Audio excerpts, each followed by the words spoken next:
রহস্যময় কাকুন মঠ মন্দিরের গল্প।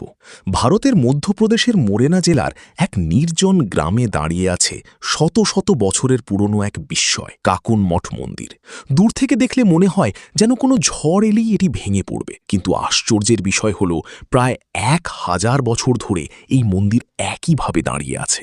লোকেরা বলে এই মন্দির মানুষ নয়, ভূতেরা এক রাতেই তৈরি করেছিল। ইতিহাসের শুরু একাদশ শতাব্দীতে কচ্ছপঘাট রাজবংশের রাজা কীর্তিরাজ তাঁর রানী কাকুনাবতীর জন্য এই মন্দির নির্মাণ করেন। রানীর নাম থেকেই মন্দিরের নাম হয় কাকুন মঠ। মন্দিরটি মূলত ভগবান শিবকে উৎসর্গ করা হয়েছিল। সেই সময় এই অঞ্চল ছিল শিল্প ও স্থাপত্যের জন্য বিখ্যাত। রাজা চেয়েছিলেন এমন একটি মন্দির তৈরি করতে যা যুগ যুগ ধরে মানুষের বিস্ময়ের কারণ হবে। রহস্যময় নির্মাণ শৈলী।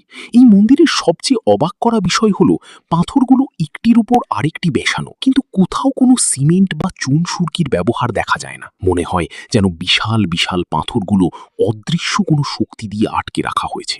এ কারণেই স্থানীয়দের মধ্যে নানা গল্প প্রচলিত আছে। গ্রামের বয়স্করা বলেন রাতের অন্ধকারে ভূতেরা মন্দির বানাচ্ছিল, কিন্তু ভোর হওয়ার আগেই কাজ থেমে যায়, তাই মন্দির আজও অসম্পূর্ণ।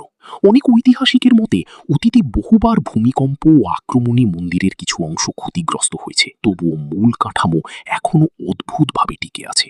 বলা হয় ব্রিটিশ আমলে কিছু ইঞ্জিনিয়ার মন্দিরের গঠন পরীক্ষা করতে এসেছিলেন। তারা অবাক হয়ে যান যে এত বড় স্থাপনা কোনো বন্ধন ছাড়া কিভাবে দাঁড়িয়ে আছে। স্থানীয় মানুষদের বিশ্বাস সূর্য ডোবার পর এখানে অদ্ভুত শব্দ শোনা যায়। কেউ কেউ দাবি করেন রাতে মন্দিরের আশেপাশে অশরীরী ছায়া